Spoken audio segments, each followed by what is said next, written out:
Hey y'all, what's up? JamiThatsMe here. Welcome back to the channel. Good morning. Good morning. Good morning. Good morning to everybody. Okay. We have a few topics that we are going to get into this morning to help your morning go by a bit quickly. You feel what I'm saying? There are a few things that we are going to get into. So you know what to do. Make sure you're coming in and supporting the channel by hitting that like button. Okay. Check my audio just a little bit. All right. So let's go ahead and just hop right on into things, okay? As we wait for more people to come on into the video, okay? So first things first, we have to send a congratulations to Bronny. Okay, LeBron James' son, because he has now been drafted into the NBA. And not only that, he was drafted into the NBA by the Lakers. So therefore, he's going to be able to play alongside his dad. Now, y'all know LeBron did say that he wants his last year in basketball to be played with his son. Do I think it's LeBron's last year? Not necessarily. I can see maybe 2 to 3 more years in LeBron, up to 3. I don't really see him going beyond 3, but I see him doing maybe like 2 to 3 more years.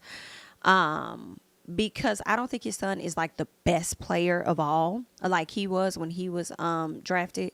But I think that he's going to want to be there with his son to like make sure his first year goes well, know the ropes, understanding different things. He can show him better than he could tell him. And when I say that, I mean telling him would be him retiring already and then telling him what the play is, but showing him is actually being there with him in the trenches as he go through his first year, his rookie year or whatever, as an NBA player. So I think that's dope. Shout out to them. Congratulations.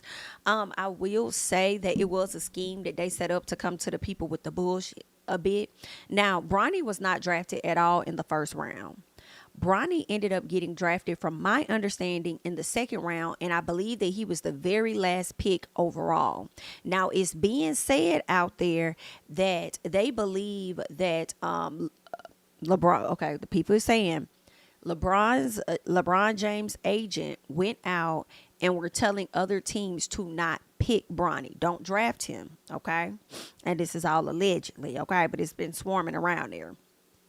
So they were saying, don't pick him, because if you guys do pick him to be on your team and you do pick to draft him, he's going to go overseas. And that's not necessarily what it is that we want. Okay. So the whole scheme and the plan was for them to be on the same team together, for them to make history and stuff. And they done made the damn history, I guess, child. Okay. They done made history in here. Oh, excuse me, y'all, because listen, girl, let me tap my nose. When I tell y'all it's cold, but I don't want to cut the air off, because when I cut it off, it's going to get hot as hell in this bitch, okay? So I got my little heater on, okay? But anywho, yeah, so it was a scheme that I feel like they came to us with the BS, but I'm not really mad at them. You know what I'm saying? Parents gonna go hard for their kids no matter how good or bad they is, okay? And when I say bad, I'm not talking about bad out here in these streets. I'm talking about when it comes to sports and stuff, right? So in this way, you know, some people say that he's not that great of a player, and his daddy know that. But at the end of the day, what y'all not for to take away is the legacy. We just made history. I'm like the greatest basketball player at this particular time. And now my son, I'm ushering him in. I ain't mad at it, girl, but the people is on his head top about nepotism, okay? And the privilege of it all. I understand the people being upset, and I am going to allow them to argue, okay? Put their arguments out there accordingly. But as for me in this situation, I slick don't give a damn. I do not care. I feel like the others, if you know what I mean, often proposition their, or I'm going to say position is what I mean. They position their children to be in a certain, you know, in certain ranks. Like when they have a certain company, when they're running a company or whatever, they make sure that their kids are in a certain spot to be able to excel and do all of those great things. And so I don't feel no kind of way for this man leveraging his celebrity or whatever it is, his status at this time in the game for his son. I don't too much care about it in this moment, okay? So until somebody can bring me some valid reasons to care, I don't at this particular time. Hello? So congratulations to Bronny and to James. Now the gag was when I saw headlines saying that LeBron James was very emotional. And I'm over here like, emotional over what? When this was given that this was a part of the plan. This was something that you always said. You have always been open to wanting to play with your son. Your son has been kind of like on some not that hype about it, and maybe because he didn't believe that it would happen, or maybe he didn't want to have the arrogance about it, right? Maybe he didn't want to show that, so when he do his interviews and stuff, he'll try and downplay it or whatever like that. But this was always a part of your plan. So I don't know what you over there crying. So I mean, are you crying because your plan actually worked? Is that what it is? What is the tears for? It was gonna happen anyway, the way y'all was moving. But okay, girl, good luck. Congratulations. All right, congratulations to Bronny. This is actually Irvin. Okay, Magic Johnson says congratulations to Bronny James on being drafted by the Los Angeles Lakers. This is a historic moment because LeBron and Bronny are the first father-son duo to play in the NBA at the same time and on the same team.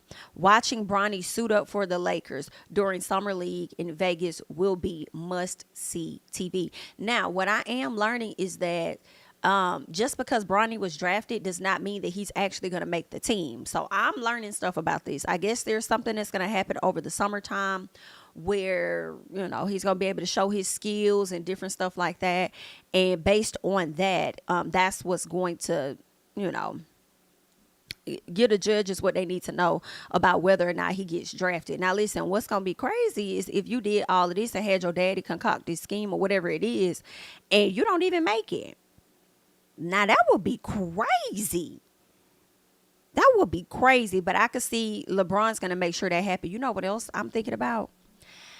I feel like LeBron, I wouldn't be surprised. You know, I said I see him continuing to stay in the league another 2 to 3 years. I would not be surprised. I'm sure he wants to get a ring.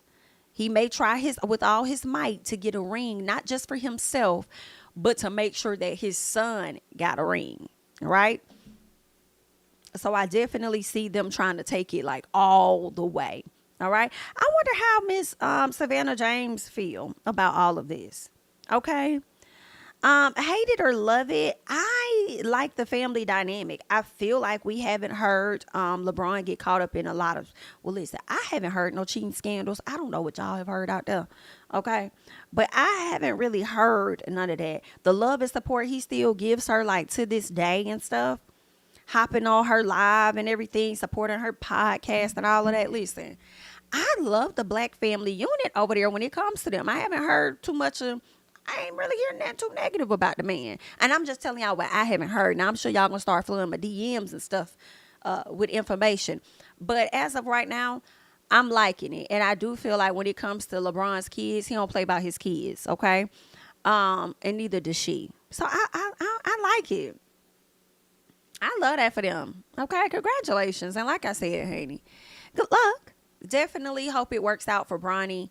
I would hate for you to be on this team and then once your dad leaves after 3 years or so, you end up being cut for whatever reason and maybe a struggle to pick up on another team. Who knows? So hopefully you end up getting good, because if you ain't been that good with them college players, it does make me question what is the keep up going to be with these grown ass men that you finna be on this field with, on this court with. I'm sorry. We shall see. Now, I heard the other son. Y'all know the other son LeBron got with the little afro. I don't know if he still got an afro or not. But when I used to see his video, go on his little Instagram and see his videos and stuff, he would look like a little nerdy kid. And I'm saying nerdy for lack of a better word. He seems like the child that's like more into anime, computers and stuff like that. And there's absolutely nothing wrong with it. I didn't know he was into basketball. So I found out this baby was into basketball, and they say that baby be balling. Okay? They say that baby be bawling. I'm like, you better go, boy. You better go, young man. I'm here for it. I'm looking forward to seeing what the future holds for the James's kids. Okay. Now y'all been out here trying to keep up with the Joneses. Y'all need to be out here trying to keep up with the Jameses. Period. But anywho, honey, let's go ahead and move on. Okay. Now, what else I want to get into? Oh, girl, y'all know we got to get into our around about news. Okay, around about news, regardless of where it's happening. Okay. Now, this right here. Austin security guard speaks out after being attacked on the job. Let's find out why the hell the man was attacked. Because they also had said that man had quit too. I wonder if it's gonna be in this news story. If not, we're gonna find it. Okay. So they're saying a security guard is speaking out after he was attacked on the job in East Austin by two young men he believes were trying to steal his car. Now, around 9:30 p.m. on this past Monday, okay, this Monday, they're saying that Percy Payne, girl, that's a name, ain't it? Percy Payne was working his shift at an office building. Now, they said when he spotted on surveillance video two males who he believed to be the age of 17 and 20, between those two ages, all right? They said that they was going inside the private underground garage. The door was apparently stuck open. He said he witnessed two young Hispanic males on two electric scooters. He went downstairs to check it out, and he says he saw the teens messing with his car. Okay. One individual was at his driver's door with his back to him. The other one was on the other side, on the passenger side, being the lookout guy. Now, the suspects saw him and they ran off. Payne chased after them and says he tried to detain them until somebody could call the police. Then things ended up getting physical. Now, a young individual tried to run him over with his scooter multiple times, and that's when the assault started. All right. Now, they said Payne says he noticed a screwdriver in one of his pockets. He said he heard the individual say, "Hold him," and that's when he went for the screwdriver to stab me. I let them go and immediately went to get my work phone to call 911. Now, I'm gonna be honest. I feel like that's what you should have did the first time, right? But I understand in the heat of rage, you want to run after them and stuff like that, and apprehend somebody, and I do understand that. But I just feel like people be crazy. Ain't no telling what they really had on them. You saw them running away. They could have turned around and pop you, But I do think sometimes when we're in those moments, we may not be thinking. Okay, he probably energy was high. He probably wasn't. He probably was just thinking about grabbing somebody, like, you touching my shit, I'm on your ass, right? Ooh, I'm just glad that it was a screwdriver and not a gun. Hello? Now, they said Payne told the dispatcher he wasn't hurt badly enough to require EMS, but needed an officer to respond because of what happened to him, because he was assaulted, right? And his vehicle was about to be broken into, okay? So he says, even though I told her I had been assaulted, she told me we will not be sending police officers out there because they did not steal your car. And that's when I hung up. Well, you need to send an officer out here so that I can file a report at the bare minimum. Excuse me, ma'am? Excuse me? We not sending over. We want to be. What? Girl, 911 has been tripping lately. Girl, there have been times I've called 911 for a family member that needed some assistance because they hurt themselves, and these motherfuckers didn't even answer the phone. Hello? 911 has been tripping. Oh my God. He said he got a different operator. I told her the situation. She apologized. About an hour later, an officer did arrive. Now see, I would have got her motherfucking name. But they could pull all that information up in the system. Because that person needs to be let go. Go tell me, so we ain't sending no officer out there because the car ain't get stolen. Ma'am, are you in on like this, ma'am? Okay. Are you in on this? What's going on? The officer told me that that call should have been an emergency case. Miss Ma'am gonna have to get released from her duties. Now, about an hour later, an officer did arrive who Payne says was very helpful. The attack is now being investigated as an aggravated assault. But you over there talking about they ain't steal the car, so we not finna send the cops out there. But the officer came and said that it was an emergency case. These folks here, honey, this is just crazy. They said it sounds like it was handled correctly and within policy. When they listened to both 911 calls, it was handled correctly and within policy. The only way I would agree or believe that is if maybe he didn't give all the details the first time or something. But still, a report should be made even if they didn't take the car. You have burglars out here. Are you okay, ma'am? Because if they didn't steal that car, it seems like they would have been on their way to steal the next car. Okay? Period. Oh, Dashita, I didn't even know it dropped. It dropped today. I haven't heard it. I haven't gotten a chance to listen to it or heard it.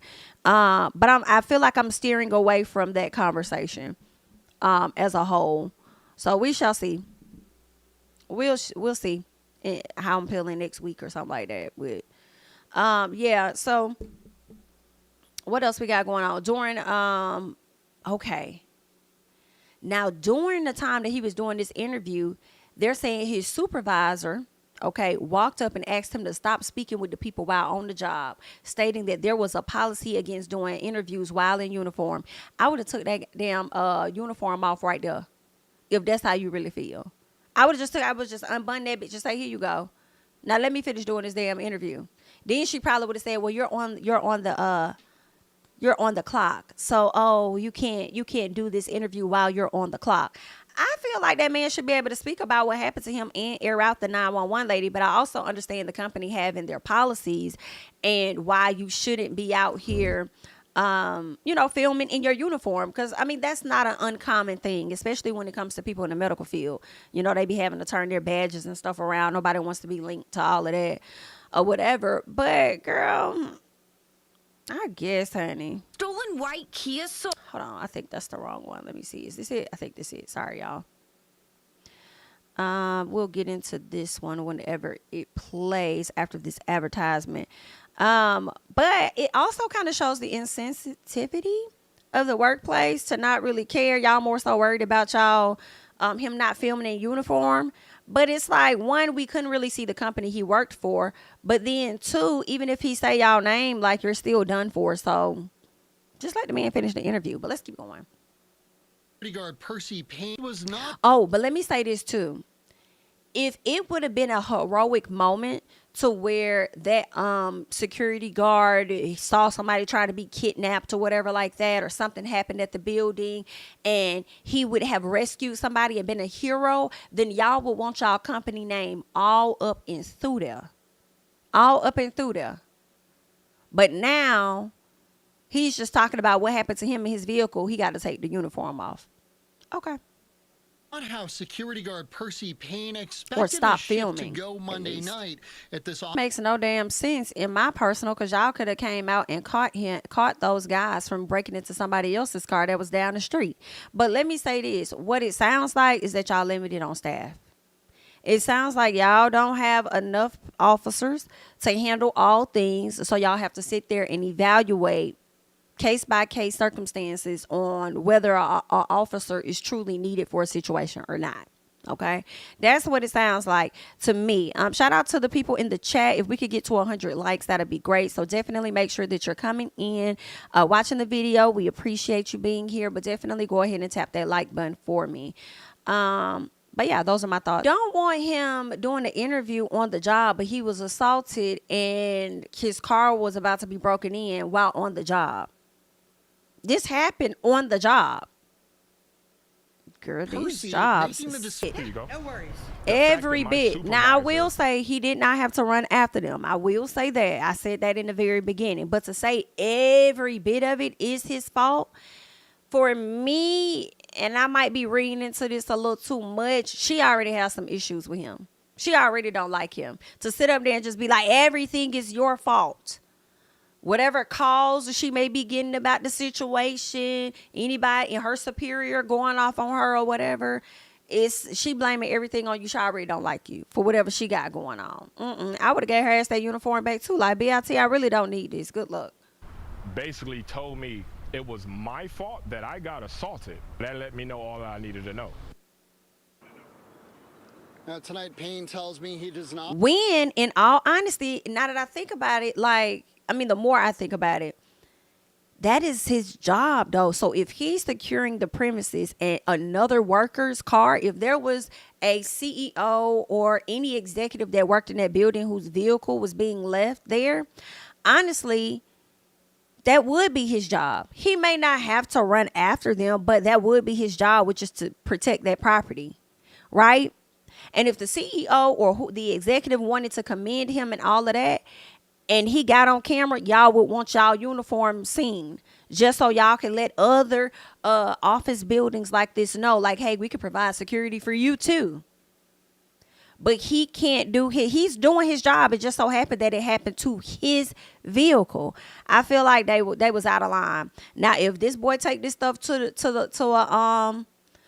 an attorney and he see that he might have a piece of a lawsuit and he sue y'all, we shall see. Not regret rather walking away from his job. I thought that I got assaulted. That let me know all I needed to know.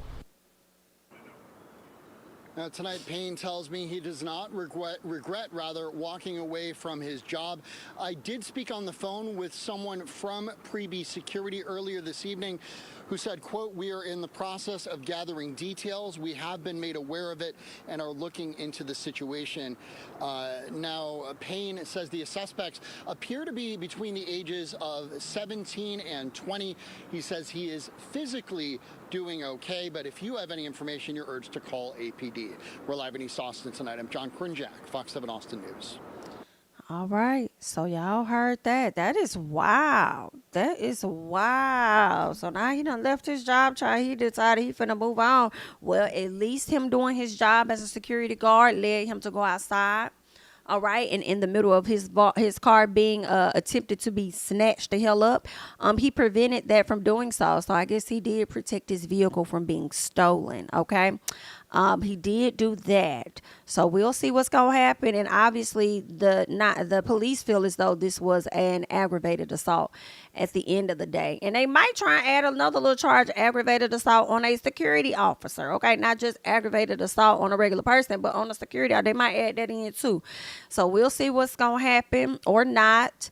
But y'all let me know, would y'all have walked off y'all job? You know, if you had a situation like this, you're there to protect the job and all of that, and then you turn around and they make you feel like everything is your fault and the reason why all of this happened, somebody coming to break into your vehicle.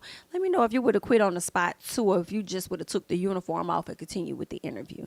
Okay, but that's all we got on that one, honey. Good luck. All right. Let's keep going. What else I want to get into? Oh, yes. Okay. So y'all remember Shirley Strawberry, right? And her now ex-husband, okay? I can't even think of the man. I think it's Ernest. I can't think of his name right out the gate. Well, there was a woman that was a part of his case that was also arrested with him for like fraud and stuff like that. I believe he had a lot of different fraud. I think it was like financial fraud charges. He had some crimes against kids and stuff like that type of charge. He had a lot of charges, okay? There was a woman that was a part of those charges as well, but hers was more so, I believe, on the financial side and fraud and stuff. So now they're saying that this woman says that Shirley's husband pressured her to commit this fraud. Girl, that is some messy stuff there. Okay, now let's get into this news article, honey, from WSB TV. They're saying that the co-defendant in a fraud case involving the ex-husband of a popular radio host spoke on the news after she pled guilty. Now, Ernest Williams is his name, and Erica King are accused of stealing from dozens of people. King entered a guilty plea on Monday morning. They said that she admits that she was wrong, but says she was also a victim and claims she was pressured and manipulated by Williams. She said, I had my boss putting in a good amount of pressure on me. She says, when someone has the power over you, you just do what they say. I mean, I think Ernest was I think he was good at manipulating, but power like that, I mean, he don't even sound convincing when you hear him talking. I mean, you could just hear the lies through his, like, you could just hear the finesse when he talks. But, I mean, I get the manipulation, child. Let's keep going. So, while married to Shirley Strawberry, the state claims Williams stole from at least 25 victims, totaling more than $750,000. All right. They said that Miss King assisted Ernesto with these schemes. All right. Now, they're saying, or at least she says, I feel like I got mixed up into a scandal. It's been a lot of trauma. She also testified against him in the RICO trial, which is going to help her, but probably not too damn much. All right. They said, do you feel like you're a victim in all of this? She says, I do. I had things taken from me. I just didn't file charges. Girl, that's probably was your mistake. Yeah, I don't know. The duo was charged with over 20 charges, including identity fraud, making false statements, and impersonating an attorney. So did he threaten you to go down there and impersonate that attorney, girl? Girl, that's going to be a tough one right there. I feel like they going to try and, I feel like they're going to be like, that's something that you wanted to do. I don't know. Was you messing? I don't know. Girl, this is crazy. Was they together too while he was married, or was she just a business partner? Was he messing with her too? I wonder. I don't know. All right, so they're saying documents show on at least 4 separate occasions that King, who is not a licensed attorney, appeared as an attorney for Williams under the name April Holloway. Girl, you changed your name too? They said, what do you have to say to you pleading guilty to impersonate an attorney? She says, if you read the indictment, it clearly says I was solicited and coerced. I was picked out.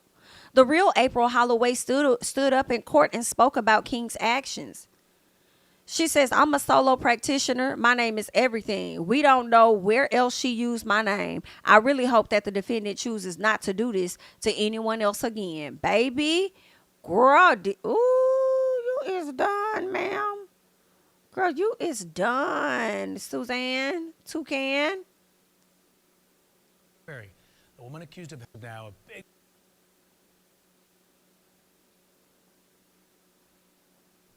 a Channel 2 Action News exclusive now, a big development in the fraud case against the ex-husband of Steve Harvey morning show co-host Shirley Strawberry. The woman accused of helping him steal thousands of dollars from dozens of women pled guilty. And now Channel 2 investigative reporter Ashley Lincoln, the only television reporter there today. Ashley, live at the Fulton County Courthouse, where the woman is saying to you she's a victim. That's what she says, Justin. Now, we do know the judge ordered her to serve as a part of this plea arrangement to serve 10 years, 1 year on probation for credit for time served. She told me that while she admits guilt, she says she's just as much of a victim as the other victims listed in this indictment. It was a lot of pressure. Erica King claims she was merely a pawn in Ernest Williams' web of manipulation. I feel like I got mixed up in a scandal. She spoke to me exclusively after she entered into a plea deal Monday morning, not wanting to show her face because she says she's testifying against Williams in his RICO trial. How do you plead to those charges? Guilty. Prosecutors claim in this 35-page indictment, Williams knowingly illegally married popular radio personality Shirley Strawberry, a co-host on the Steve Harvey Morning Show. Illegally married this woman. He allegedly ripped off at least 25 victims of more than $750,000. He's been conning people from 2009 to 2022. Prosecutors say King went to great lengths to cover for Williams, even posing as Williams' attorney under the name April Holloway. What I pled guilty to was impersonation, but they, of course, it's called identity theft. But I don't have any of her personal information. The real attorney, April Holloway, stood up in court. The past few years have been very difficult for me. You're saying you felt pressure by Mr. Williams to engage in these actions. Right, because he wanted to keep his wife out of the tabloids for their eviction issue. I think the women of Atlanta should be happy that this person is no longer walking the streets. And if I had to go through this for someone to not be able to walk the streets and cause harm to others, then I'll be that. Reporting in downtown, Ashley Lincoln, Channel 2 Action News. Well, sunnier spots this afternoon. That's crazy. Now, I did see somebody in the comments saying that she got probation or something like that. They were saying that time had been served for this woman. Okay. Well, her attorney, baby, she negotiated the hell out of that for her to not have to do no time. Has she? But I thought she was already locked up too, though. That's what I thought. Where is it? Okay, there we go. I thought that she was already locked up too. Let me see.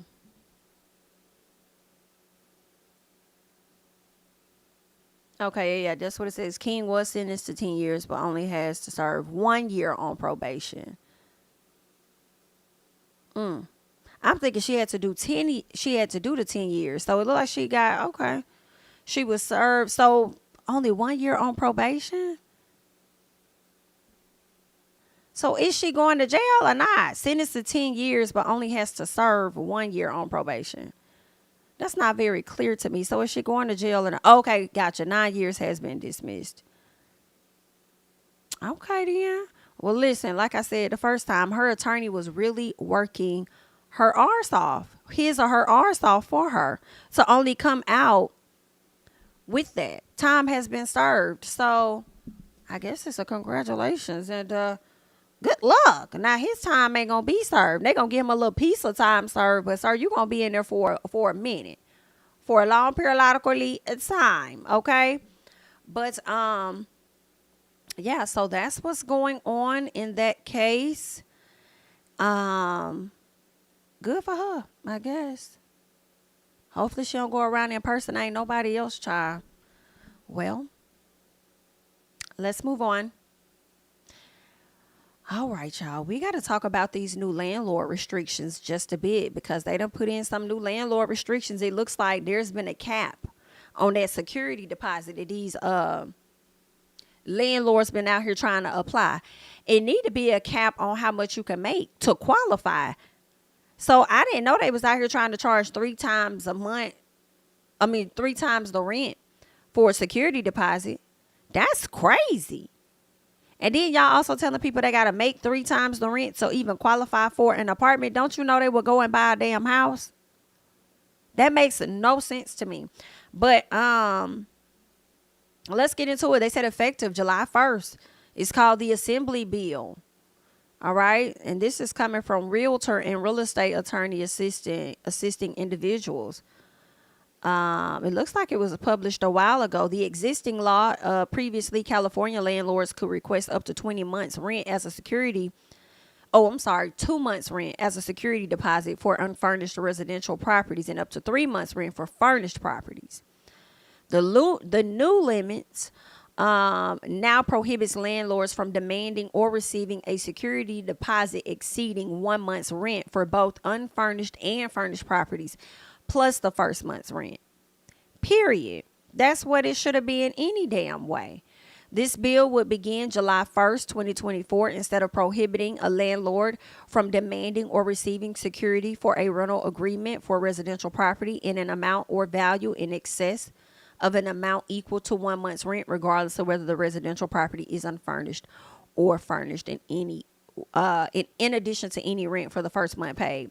I feel like that's all this should be. Y'all shouldn't be out here trying to, I feel like that's price gouging in a way. You shouldn't be out here trying to get more than what you're supposed to have from the people. Y'all been taking hell of advantage. Y'all already was doing it before the pandemic. But after 2020, y'all really was going damn crazy, and possibly because y'all wasn't getting paid for months or probably up to a damn year when that was put in place. And then now y'all just trying to go crazy and catch up on whatever bills y'all got. But that's the risk you take when you rent out homes or whatnot. But I just don't think you should play on the people top like that, especially when you're expected to have them in that property for a year plus. You gonna get your ends. You ain't gotta finesse them on the front end. And then when it's probably time for you to pay half, if not all of that damn security deposit back when they ready to move out, you probably ain't even gonna have it. Probably ain't even gonna have it to give. But anywho, child, there are some new laws that have come into place here in Georgia that go into effect. And I just want to get into it for myself and the other people that's out here in Georgia that didn't know nothing about it, girl. Now, they're saying multiple new laws will be in effect on July 1st, impacting various aspects of daily life in Georgia. All right, they're saying telephone consumer protection. Companies will be held liable for illegal telemarketing calls made by third-party contractors.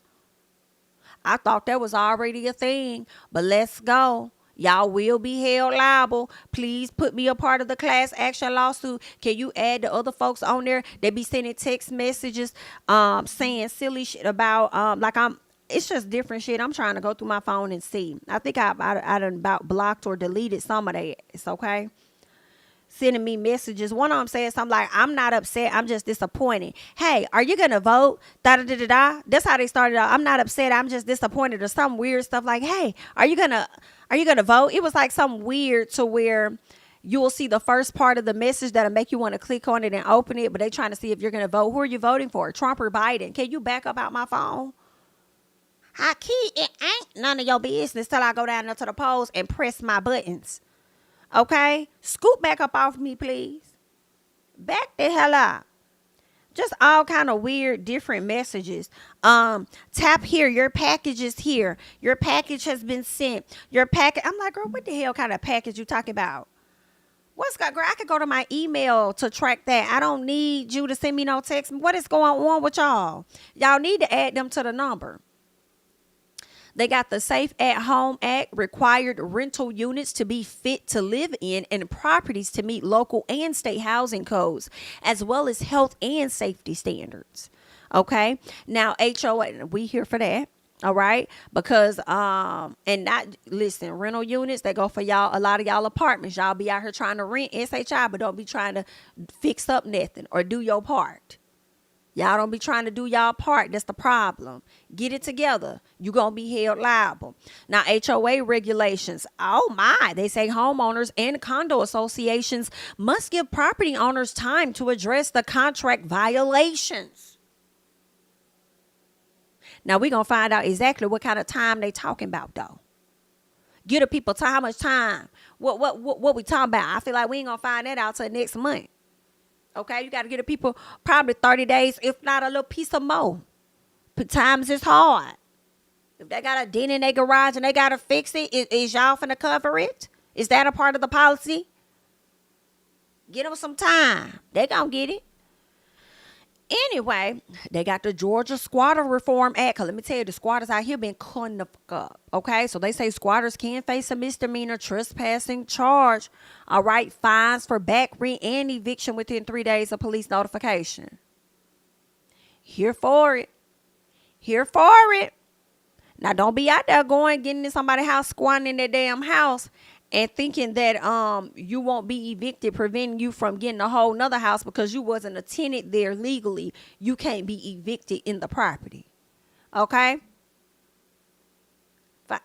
Find your ass. Be careful getting in these people's property. And people's property, y'all need to make sure y'all be putting adequate locks on them houses. Okay? Y'all need to do what y'all need to do to secure your homes. Make sure these damn windows are down, doors are deadbolt locked. Might need a keypad type of lock that you're going to have a code in order to access this home. Possibly. Okay? Y'all need to do a better job of securing the property as well. Now they're saying school vouchers and parental leave. Parents can receive vouchers up to $6,500 for better performing schools. Girl, let me hold on to that one. School voucher. Girl, I didn't even know y'all was doing nothing like that. So is this new, or did y'all just been have it and change the amount? Oh my, how do we qualify? Drug overdose prevention in schools. Schools are now permitted to provide opioid antagonists to help prevent drug overdoses. Okay. Defibrillators in schools. Schools are now required to have automated defibrillators located outside school buildings instead of inside. Addie's Law. The law mandates that public school systems plan bus routes to avoid having students cross roads where the speed limits exceed 40 miles per hour. It also strengthens penalties for drivers who pass a school bus that is picking up children. Because some of y'all don't be stopping, honey. Paid parental leave. State workers will get double parental leave up to 240 hours. Okay. Protecting Georgia's Children on Social Media Act. Children will receive guides for social media use and internet safety schools. Mandatory testing will be, look like scoliosis testing will be eliminated. What? Y'all finna stop doing the scoliosis test? And schools can use non-bus vehicles for transportation. And they're giving free state ID cards. Teens between the ages of 14 and 17 in the custody of the OD facts will get free state ID cards. Okay. Oh, wow. They got a few other ones we not going to get into, but they have some other ones that went in effect at the top of the year. So, okay, I'm here for like 2 or 3 of them. I'm here for the illegal telemarketing stuff. I'm here for the little school voucher thingy. Okay, and I'm here for the HOAs as well as the squatters. All right, so this is good. This is good. Good job. Good job on doing a little something. New Georgia tenant bill adds more protection to renters. Pretty much got into that. Oh, they said the landlords have to wait 3 days after the rent's due date before filing for eviction. Wait a minute. Let me see what the news say about this. Hold on. Days after the rent due date before filing for eviction. Some folks may find it harder and harder to pay their bills on time. Hello and thanks for joining us. I'm Frank Malloy. And I'm Lori Johnson. Nikki said, I don't need help. I pay the bills on time. So I be yelling with a dildo sign. Fire, little mama, you a 3-star. I ain't tripping when I say I'm in my dream car. Oh, did I stutter? Harajuku - Barbie. I think it's time to put the rights in. Let's go. Now a new law says landlords have to wait 3 days after the rent due date before filing for eviction in court. Megan Western joins us in studio to tell us more about how House Bill 404. I don't like that. I don't like that. Now, by the grace of God, I do like to get mine in before the first, but by the grace of God, at least by the first. But 3 days, I feel it's not enough. I feel like people should be given a full 7 days. But girl, I ain't renting out no property, so let me shut the hell up because I don't know when he phone mortgage due and stuff like that. But I feel like y'all should give people at least a week. I thought folks had 5 days to get their bills in. Now I'm hearing 3 days. And then what? They got 3 days after the rent is due to file an eviction. So you gonna file it that fast? How is this helping Georgia? How is this helping the renters? Let me shut up and listen to this thing so she can help me out because I'm confused. Will protect renters from problems with some landlords. That's right, Frank and Lori. Now, the new bill basically says landlords must make sure their properties are fit for people to live in. Now, the exact wording says fit for human habitation, and we won't have a clear definition of what that actually means until it goes into effect on July 1st. But folks like Daniel Newman hope it can help keep landlords like his own more accountable. Lots of folks keep a folder full of important personal documents, but this stack is full of apartment complaints. You know, it makes me very upset. Since Daniel Newman's family moved in, which was 2022, it covers all this. They've had issues from cracked floors, broken AC, rotten door frames, and broken windows. There's mold. That's what the contractor told me. This is mold. He says this wasn't the worst of it. We kept on smelling gas. We couldn't figure out where it was coming from. So Newman says he called the management over at Huntington Hills. Kept on calling. They said, oh, don't worry about it. It's okay. It's okay. So he later called city code enforcement and the fire department, and they found a leak, leaving the Newmans and one doctor believing it could be the cause of his wife's recent blindness. Oh, Jesus. Put your hands over your eyes or take a blindfold, turn all the lights off, and try to feel your way around. It takes your freedom completely away, and that's what happened to my wife. The Better Business Bureau offers several tips to tenants to prevent problems with landlords. I'm going to just say this, WMAZ, baby. I don't know who the fuck y'all got recording and doing y'all B-roll and stuff, but they doing a terrible job. Why the hell is we looking down the hallway? Why did y'all have me looking at the top of some chairs at a damn plant in the corner? Why y'all zoomed in on that lady's eyes like that? Then went to the floor at her shoes. Bitch, listen, it has to be an intern. It has got to be an intern in there. Now, some of them shots we could finesse, but girl, just a bunch of unnecessary shots. Read the fine print, read everything, and make sure that you can live with the terms. Kelvin Collins says you should research the management company before you sign a lease. When it comes to an individual landlord, ask for... I don't know who put this news package together. People that have stayed there before. And if you have to make a fix on your own, you do have options. And you also always have the option that you can make repairs and deduct that from your rent. And before you do that, you typically want to make sure that you've... Hold on. People that have... Before you sign a lease. When it comes to an individual landlord, ask for people that have stayed there before. And if you have to make a fix on your own, you do have options. And you also always have the option that you can make repairs and deduct that from your rent. Yeah. And before you do that, you typically want to make sure that you've submitted something in writing to the landlord, giving them the opportunity to repair it. Right. Now, just as you saw with Newman, Collins also recommends that you put everything down in writing. He says it could help later in legal cases. Now, the Newman family is still looking for empathy and solutions from the property management. Back to you. Thank you, Megan. The bill also says a security deposit cannot be more than 2 months' worth of rent. We get a lot of calls and messages from people all around Central Georgia who need housing help. That's why we have a housing guide for you on 13WMAZ.com. It covers what you need to know about your rental agreement. It'll actually walk you through your rights as a tenant, what to do if you face eviction, and more. You can text the word housing to the number on your screen, 478-752-1309, and we can...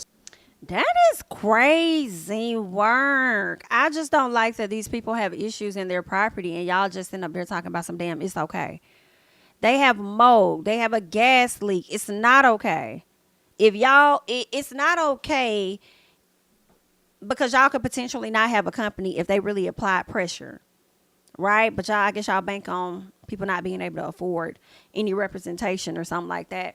But I think you should consider it all being as serious as possible if these people can likely, if you could potentially lose your damn company based on what the living conditions are. Because if they sue you, y'all probably won't have nothing. That's crazy work.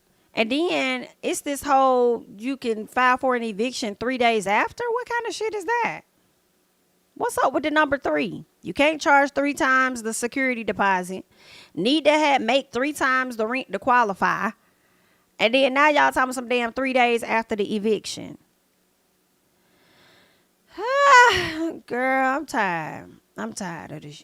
Anywho, good luck, okay? Those are the new updates in bills and laws and all of that stuff, okay? When it comes to landlords and renters and whatever, okay?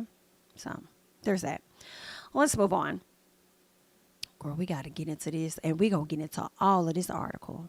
So, y'all go ahead, come on in. We got 400 people in here. Let's go ahead and get them likes up to about 200, honey. Go ahead and hit that tap for me. Tap, tippity, tap, tap, tap, tap. Listen, y'all know I have been covering this for pretty much this year. This year, pretty much. Since I saw the documentary with Wendy Williams, I've been noticing and calling out the BS right out the gate. Thank you so much, Janie, for the super chat. I appreciate it. Thank you so much. Yeah, so I've been calling out, a lot of the BS that I've seen. Shout out to the U.S. Sun, because I feel like their article typically has the most detailed information for me. And of course, we're about to talk about Wendy Williams, as you guys see on the screen. Like, it just really frustrates me. It's so unfortunate for people that are new to the channel, aren't familiar with guardianships. It's not too different than a conservatorship that Britney Spears had. And primarily it happens to older couples or older, I'm not going to say couples, but older people.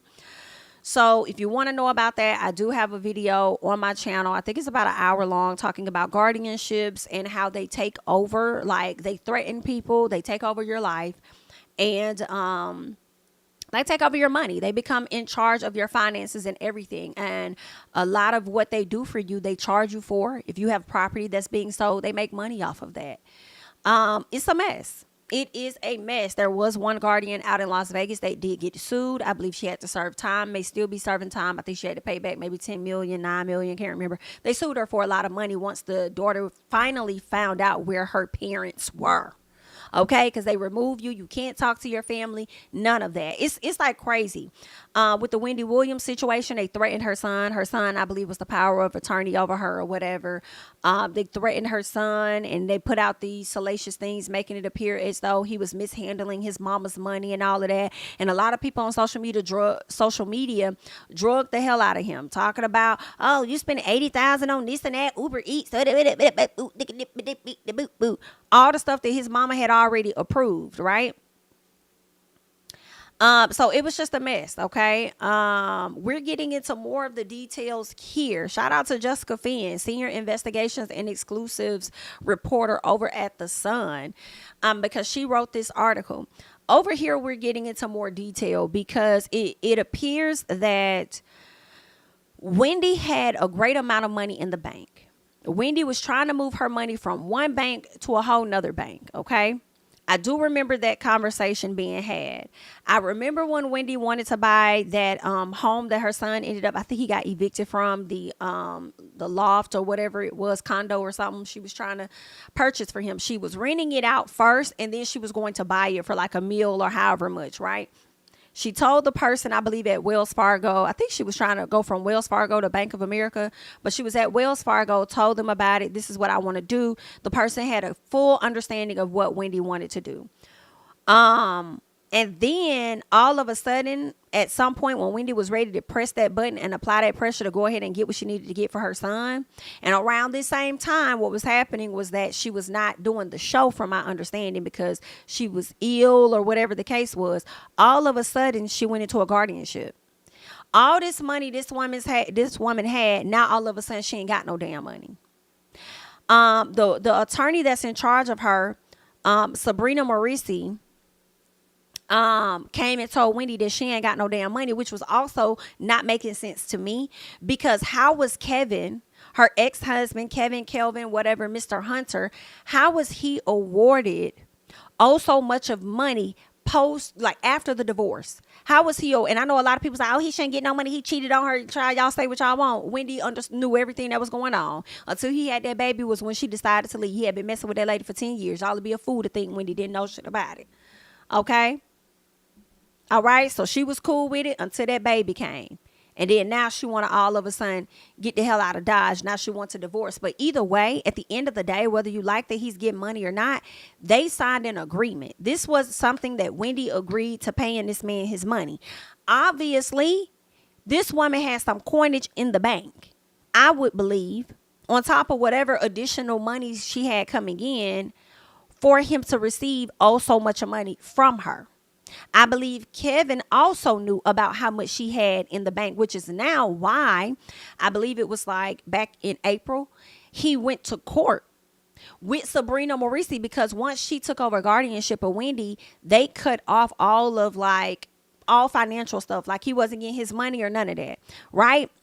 And so now he's requesting to receive documentation, because they're trying to say, oh, well, you may owe us money. You may owe Wendy so much of money back, right? For whatever reason. So they're having this whole situation where he's trying to dispute some things. He's trying to get his money back. He's requesting certain documents from Sabrina Morisi. Sabrina was supposed to get this man these documents, I believe, in 2022. Okay. Has yet to get a man the documents. She tried to talk to the judge and get the judge to not do it when they had the whole hearing. And the judge was like, get that man what he needs. He needs the proper discovery in order to actually have a case. You're supposed to share your findings with the other attorney so they both can prepare accordingly. That's just what it is. Okay. Even though he doesn't have an attorney right now, I believe he's kind of like representing himself. And so I don't know if she's gotten him those documents or what is happening, but her best friend is now speaking out, and she's saying what it is that she saw in Wendy's account before this situation happened with her having a guardianship and getting snatched up. The surprise for me is that somehow Sabrina Morisi has always been in the picture. Now, I thought Sabrina came into the picture after the fact when she became the guardian, as she was appointed by a judge that often appoints a lot of attorneys over other people in New York. But it seems like Sabrina was there from the beginning because she was sitting in on that meeting with Bank of America when Wendy wanted to take her funds from Wells Fargo and put them over here to Bank of America. Ain't that some shit? And then came back and told Wendy that she ain't had no fucking money. But this article can tell you better than I can. So let's get into the Sun, okay? These are their reports, not mine. I am just reading, okay, and giving my opinion. Now, they say, where's Wendy's money? Wendy Williams had about $55 million in the bank before the Guardian took over and told her she had no money left, according to the court documents, okay?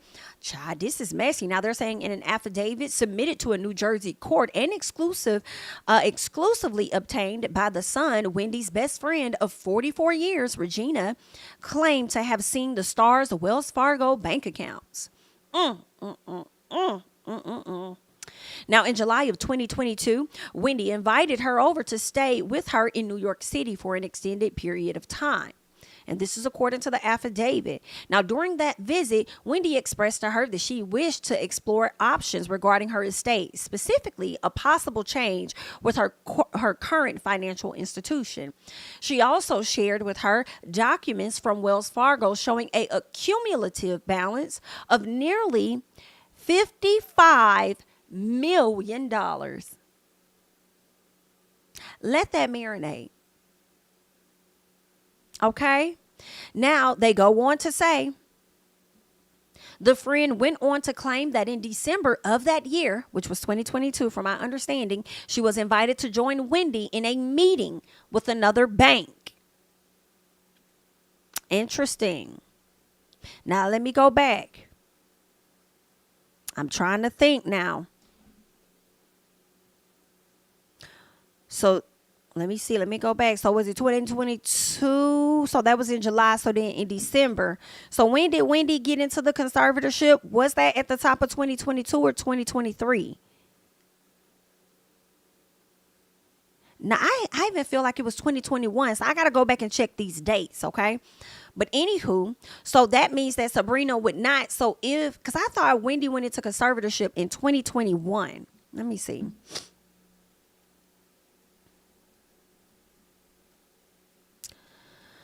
Because, girl, that's crazy. Okay. So she had been in, she went in 2022 is what it's saying. Wendy had been under court-appointed guardianship since 2022 after Wells Fargo said she was a victim of financial exploitation. So then who exploited her? That's interesting. While her legal guardian tried to block the documentary from airing, the move was denied in court. Okay, so that was in 2022. I believe she went into that. Let me see. It looks like they're trying to say she went into it in May. She may have gone into it in May. Let me see. But I thought it was January. Let me see. Okay, no, it was May. Okay. They're saying that yeah, it was May 2022. So in July, so she went into the guardianship in which is interesting. She went into the guardianship in 2022 of May is what they're saying. Right? So then in July was when a meeting was had. She stayed for an extended period of time. And that's when Wendy shared with her that she had nearly $55 million in the Wells Fargo account. Okay. Now in December, she was invited to join Wendy in another bank meeting. And that's when Sabrina came into play. So it seems like I was right. She wasn't in a part of Wendy's life prior to the conservatorship. She became the guardianship. She came into the guardianship in May 2022. The friend came in July. Wendy said, girl, this is how much coin I got. All right. December, they have a meeting. Let's keep going. Now, Wendy has scheduled an appointment with Bank of America's private banking group, which included the senior vice president, private client advisor, wealth strategy, market director, and several others to outline the best products available. Okay. I remained present during the entire presentation, the friend says. Following the meeting, I witnessed Wendy handing the Bank of America proposals and documents to Miss Morrissey, Sabrina Morrissey, as we were all in the same vehicle driving to the courthouse. However, just days later, Wendy's friend claimed a dramatic turn was revealed. Days later, she says, I returned to my home in California and received an urgent call from Wendy's then publicist. The publicist claimed to have overheard a conversation between Wendy and Sabrina, whereas Sabrina Morrissey gave Wendy the unfortunate news that there is no money in Wendy's accounts. Girl, what? In disbelief, I immediately contacted Sabrina Morrissey. Sabrina Morrissey and I have been in regular contact, and I fully expected her to tell me there was some sort of miscommunication, but instead, I was blocked from all communication with her and denied access to my beloved friend. This is messy here, girl. Now, they're saying May 1st of 2023 was the last time I spoke with Wendy. Damn. Girl, it's been over a year. I hereby affirm that the foregoing statements are true and correct to the best of my knowledge and belief. The affidavit was submitted by Regina in Wendy's, see, this is what I figured, okay, in Kevin Hunter's divorce case. And we got into this, back in April, when the judge told her that she needed to submit them damn documents. Yeah, I'll never forget she said this. I've done what I can do under the New York court, but it's very difficult to put out stuff that's supposed to be private. Because the judge was scolding her about not giving Kevin the documents that he needs to move forward with this case. And she's saying that I've tried what I can, but, I don't want the information to really get out there. Like, it's really hard with this information. Girl, this stuff is public information. If you feel that bad about the stuff getting out there, why don't you have the document sealed in some type of capacity? Okay, the same way you tried to have the lawsuit dropped and you tried to have some other record sealed, then why don't you just get it sealed in since you feel that way? Girl, you know how this works. You've been an attorney for a very long periodically time. Let's see what else they're saying. Kevin continues to battle the guardian in court. This has been since his agree to severance payments in their divorce suddenly ceased when Wells Fargo froze Wendy's accounts and guardian Sabrina took over the former TV host affairs. Now here, as much as I blame Sabrina, and I don't know if she has a hand with Wells Fargo or not, I also blame Wells Fargo because I feel like Wendy had a whole lot of coinage over there and Wells Fargo froze them accounts because they didn't want her to snatch that shit out and give it to Bank of America because they probably didn't have all her coins because they was over there playing with her fucking money anyway.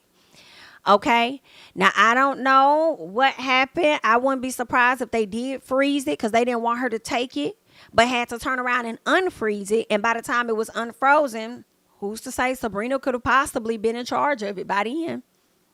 That's crazy work. But at the end of the day, the lady had money over there. Because if you're going to freeze her accounts,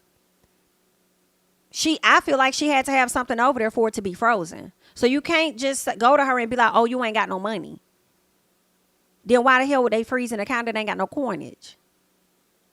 And y'all knew she was trying to make the shift and the change. And she gave the documentation to Sabrina, according to the friend. So, Sabrina, did you go and take that over to? And then that's crazy to me, too, because I feel like, Sabrina didn't want this documentary to be out because she felt like Wendy wasn't in her best mind. Was she in her best mind when she gave you all of her documentation to her accounts? I would think she wasn't then either. For you to be over her. That's crazy work. Then Regina has even spoken about how, about food. Sabrina's supposed to also order food for Wendy. It's times that Wendy don't even get food for hours. So Regina has to, she has to cash out Wendy. Or either not cash out Wendy. No, she has to order Uber Eats and have it sent over there to Wendy.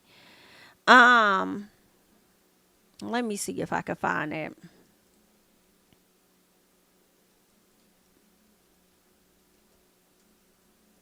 Because that's crazy work. Let's see. Is this something? Okay, Wendy's best friend claims legal guardian who was caring for the ailing TV host left her without access to food. Okay. See what they finna say over here. Consider this your sign to stock up on some. They says as she voices doubt about her dementia diagnosis, no doctor has actually confirmed it. Girl, this is some messy shit. When was this article written? Hold on. I just in got February a piece of this year of information that the woman who is currently the appointed guardian has been accused of a scheme to rob a different client. There's a $30 million suit against her. You have said you have concerns about what is going on with this guardianship. How so? When I was in New York and staying with Wendy in the summer, I noticed when she would call, she had no access to her money. So every time she had to do anything that she had to pay for, she had to go through the guardian. And she would call to order her breakfast at 7:30 in the morning with the guardian, and she would take the order, and the order wouldn't show up until sometimes noon. And so Wendy wouldn't have any food. And when I went back to LA, I would have to send her food from Los Angeles to New York through delivery service because she wasn't the communication wasn't there, and she had no other access to money than this guardian. And so that's what was concerning to me, because she was telling me she didn't have food. And her publicist also, who lives out in LA, both of us were going back and forth sending food to Wendy because she wasn't having access to food. You know, I was reading in here, Regina, where you were like, certainly, where you were worried that one of the impacts of this documentary, or whatever you want to call it, is going to be that Wendy won't work again. But do you believe that she'll ever be in control of her? Go ahead, please. I think that the depiction of this, what I thought was going to be a comeback kid story, seems to be like a demise of Wendy's story. And I haven't heard an official diagnosis from a doctor. You know, I've heard from this team that we don't know who the team is, and from Kevin and her nephew Travis, but no doctor has actually confirmed these diagnoses. So, I mean, maybe I'm in denial because I'm so close to the issue, and I have, in reflection, I see the behaviors that could potentially be such a diagnosis, but I don't want to believe that she is, at this point, unproducible. That's not my opinion. I'll tell you, when I was with her a few summers ago, I guess now, she was impressively a mess. I felt very badly for her. I talked to her about it directly, and as you might imagine, she had absolutely no appetite for the discussion. But she was putting down a lot of substances. And she then wound up going on break to get herself together. Do you believe that Wendy had figured out how to deal with her behaviors before this diagnosis? Yes, I think that Wendy has always, I've known Wendy since we were 13 years old. Wendy's always been doing what she wants, when she wants, how she wants, and she's very clever. So she could potentially have been getting away, quote unquote, with a diagnosis potentially like this for a long time, because she's quite smart, and yeah. So y'all heard it there. That is just terrible. Terrible, terrible, terrible. Ready, Now, set. I do think that, I mean, Wendy definitely, I believe, has something going on. I know it may not have been diagnosed. I mean, at least according to her, I'm not sure if it was or wasn't. But there's obviously something going on, you know, with Wendy. But I don't think it was to a point where she needed to have a guardian, in my opinion. I think when she was with her son, they got video of it. She was doing much better, right, than what we've seen her on the television show. I mean, sure, we even saw that on the documentary, right, where they showed us that she was in better spirits and doing better. And they called and threatened him and told him to send the mama back up here. If you don't, then we're going to charge you with kidnapping. What? And they would have used her condition to say that she's not in her right mind, therefore he kidnapped her. So they threatened this kid who was probably maybe, I don't even know if he was 21. I'm going to say between the ages of 18 and 21 at the time. This is a kid. You're threatening him about his mom. All he want to do is do what's right for his mom, not fully understanding how the legal process works. So, of course, he's going to send his mama back. That's just, and he probably wasn't talking to his dad at the time. You know, they said he swung on his daddy for whatever reason he was upset with his dad about. So he probably wasn't talking to him at the time. For whatever. So he probably couldn't call to really get any advice from him. That's my, alleged thoughts. But that's just crazy. All right. They do go more into the divorce proceedings or whatnot. And it just pretty much confirms that he was supposed to get his money. Period. Wendy's ex-husband, who is also he was the executive producer. He's accused the Guardian of depleting the host's finances. I said that a long time ago. So when he came out and made that post, I was so pissed that a lot of blogs picked up the story, did not care to get an understanding, and ran with it and made it appear as though this man was calling her family out, saying that they were abusing her money, because that's the narrative y'all want to believe, because y'all not going to go deeper and do the research, okay? That's not what he wasn't saying that at all. Okay, he was definitely calling the sister out for being played, because she was still in communication with the networks. Networks was trying to get information out of her about where Wendy is, how she's standing, what's her condition, or whatever. And once they learned that she was doing a little better, they snatched her back. They used y'all to get her to where she needed to be and then snatched her back from up under y'all. That's what he was calling out. But when he was saying people took her money and stuff, and who had blood on their hands, he wasn't talking about her family necessarily. He was calling the sister out, but he more so was calling out the production and other people like Sabrina that had their hand into violating her in this manner. Okay. So yeah, it's a sad story, y'all. I just can't. They said during the hearing, let's get into more of this, because I didn't know that. Okay. So let me see where we are. Kevin's back in court after his divorce payments ceased in 2022. They said the former TV executive, father of two, has been working to get the former host financial records from the time since they divorced through her being placed in guardianship. Kevin has argued that the records are needed for his discovery. Remember, I told y'all that we just went into an article where he needs that for discovery, and Sabrina was fighting to not give him that, and the judge says you need to get that man his information. She was supposed to get that man the information in 2022. She was supposed to give him that.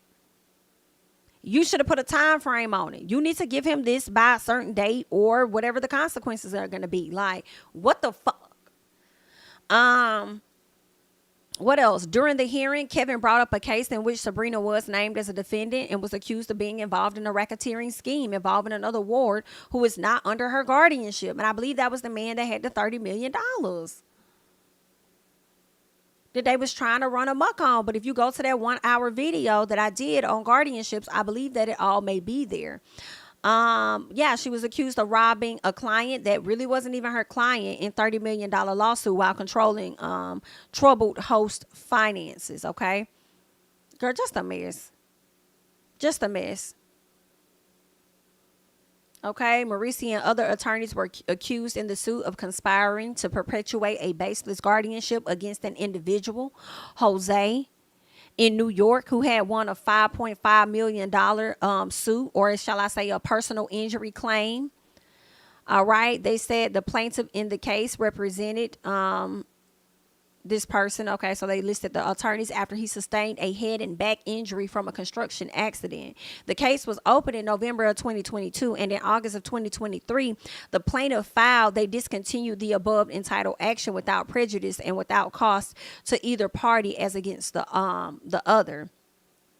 Let's see. The courts alleged that Rodriguez misrepresented Verdugo and told him and his wife, who desperately needed the award money, that his case could not be finalized unless he consented to a particular guardianship. What kind of predatory shit is that?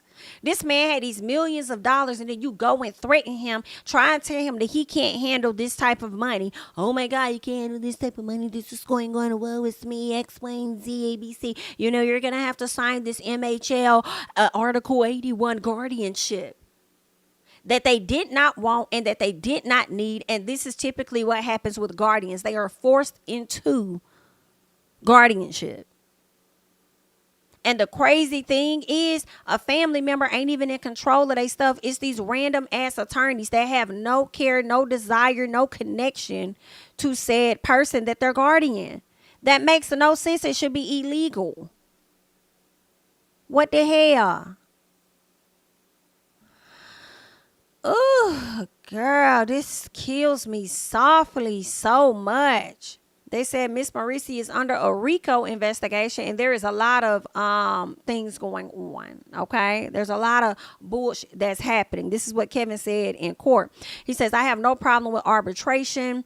He says, I just want the documents from the finances, is what he told the judge. I know that's right.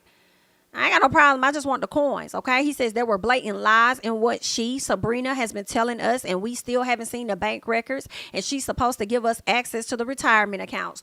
Where is the documentation? Where is the money? Okay? The more you hold on to it, the more you're confirming that you over there hiding something. And y'all done shook and moved Wendy money so hard, these $55 million in what, about 2 years, baby? Girl, get a man the documents. And Judge, Your Honor, I feel like she continued to disrespect you, Your Honor, because you put an order in and she has not followed through with that order, Your Honor. She playing on your top, Your Honor. You need to handle this accordingly, sir. All right. They said, Kevin says there has been gross negligence. And as far as her being a guardian, I don't trust this woman. Come on, Kevin. Y'all say what y'all want to say about Kevin, baby, but I'm here for him on this, Your Honor. I'm not rocking with this, Your Honor. Now, the judge then told Kevin that despite any allegations against guardian Sabrina, that doesn't make this case an emergent matter. Yes, the hell it do.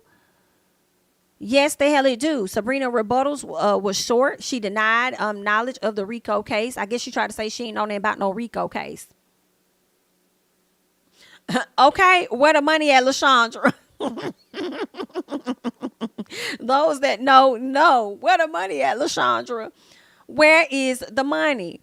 All right. They said, Kevin said they, the guardian and Wendy's counsel, have not given me a reason to stop for stopping the payments. If Miss Marisi had tried to modify the payments, that would have been different. I'm not just concerned about the money, but she's come in and swooped in and depleted the counts in that time. This has become a real travesty. Period. Okay. Kevin said he about business in his suit. He gonna represent himself. Wendy has, quote unquote, no money during the mediation in December of 2022 over Kevin ceased divorce severance payments. The mediator told her ex and his team the reality is that there is no money. I do remember that being said as well. Now, mind you, this right here, in my opinion, will corroborate with what the best friend Regina just said, because she saw $55 million in there in July, and then she go in December, have a meeting with Bank of America about moving the funds around. She was sitting there in that meeting, and if you're listing all of the people that was in that meeting, those people can confirm, and so can the cameras, that she was sitting in that meeting with this lady, only for you to turn around weeks later to tell Wendy that she ain't got no fucking money. Are you okay, ma'am? All right. They said the mediation sessions, we aim to move along Kevin's claims that he is owed money from his and Wendy's marital settlement agreement. The insider added that despite the allegations about Wendy's financial affairs, there's no proof offered to them to support the allegation. Insiders have claimed that Kevin has repeatedly asked for Wendy's financial records during mediation. He has repeatedly asked for it, and it has been, I feel, a disrespect to the courts for her to not provide such information. Kevin said his ex's guardian had assured him he would have access to financial records, but they have never materialized. All right. that she has never given it. All right. They also say that Wendy can be seen on her docuseries also saying that she has no money, because that's what was told to her. Hell, she ain't even got to say it, to be honest, because what did we see?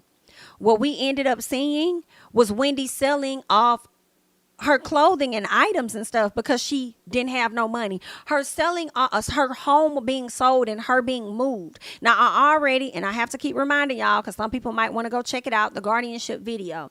There was an older man that had a brownstone, I think that's what they call it in New York. He was under a conservatorship.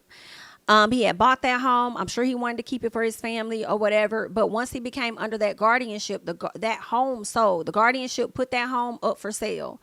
Once she put it up for sale, she received a healthy amount. I think he may have sold for $1 million or so dollars. She definitely got a few hundreds of thousands. Okay, not this guardian that's over Wendy, but another guardian that I do believe was an attorney out there in New York. She received money off of a property that she never sold, never maintained. Okay, or shall I say never purchased, never maintained, done none of that. But she definitely sold it, and she received a coinage from it. And on top of that, they will also sell items in your house. I guess that's where they probably be doing the estate sales and stuff. Let people rummage all through the people's house, sell the furniture and stuff, and they also get a kickback from that too. That should be illegal. How dare you have people slave away their entire life, build up the lifestyle that they build, help this fucking economy, and y'all pay back to them is for them to go into guardianship and have things taken away from them. Baby, what? Oh, it's so frustrating. I hate that. It's very, very, very, very sad, okay? But I had to bring this story to y'all, give y'all the latest updates of what's going on with Wendy Williams having $55 million, and then now she ain't got nothing. Ooh, all of this after she wanted to shake and move some damn money. And I feel like people saw an opportunity. It's a mess. Okay, so y'all can continue the conversation down below and let me know your thoughts about this Wendy Williams situation. We're going to go ahead and we're going to move on. Okay. What we got over here? What is this? Oh, we got to talk about this just a little bit. Okay, so this young lady had to go viral. Okay, she wanted to talk about Sexy Red because obviously she can't stand Sexy Red. Okay. This woman we see cannot stand Sexy Red. She's not here for it. So, yeah, I want us to get into what she got to say. And y'all let me know how y'all feel about Sexy Red as well. So let's check this out. I hate that bitch Sexy Red. I promise you, I hate that girl. I hate her. I hate her. I wish somebody would make a diss record against her ass. I think I'm about to write a diss. I don't like that bitch. I don't like her at all. Like, she be single-handedly playing in y'all face. And I said to myself, who the fuck is her fan base?